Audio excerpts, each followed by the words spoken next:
I'm Amy Aeron-Thomas from Action Vision Zero, a proud member of the International Road Victims Partnership, and we welcome the UN's second decade of action for road safety. The first decade was much needed and it laid the groundwork, but it didn't make a dent in the number of deaths we have on our roads around the world. We're still having 1.35 million deaths a year. That's a huge number, and you have to remember who is dying. It's not the old, it's not the young, it's not the vulnerable. It's people who've survived the childhood illnesses. It's people in their teens, 20s, 30s, 40s. These are people in the prime of health, prime of life. They're the ones who have elderly dependents and young dependents. They're our future, and they're being killed in crashes.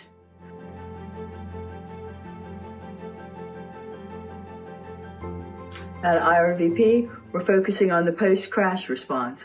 That means we're campaigning for improved standards in collision investigation, because everything depends on collision investigation. Our understanding of what causes the collisions, as well as justice, as well as detecting criminal offending, as well as civil compensation, as well as reassuring victims that these deaths and injuries are not just being considered as the price to pay for motorization. So justice and post-crash response is key for IRVP.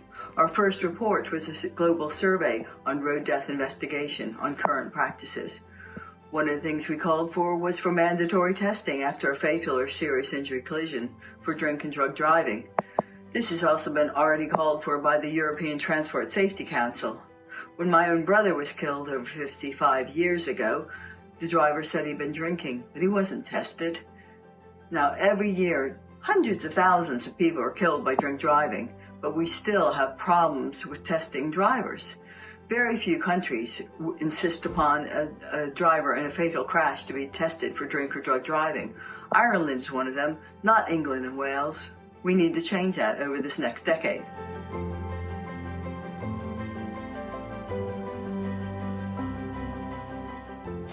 Now, IRVP, the International Road Victims Partnership, has been campaigning to ensure that the road safety efforts don't just stop with prevention, but also consider what can be improved after a crash, what we call the post-crash response, and especially for the criminal justice system to take road deaths and road danger more seriously.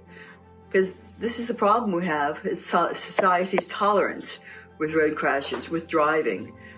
People drive too fast. They drive after drinking. These are all choices. It's a choice to pick up a mobile phone while you're driving. And we have to change people's attitudes.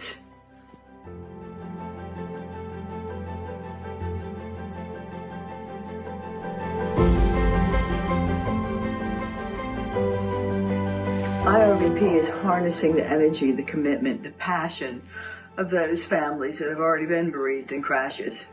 They want to stop the slaughter and to prevent your family from being the next one to suffer.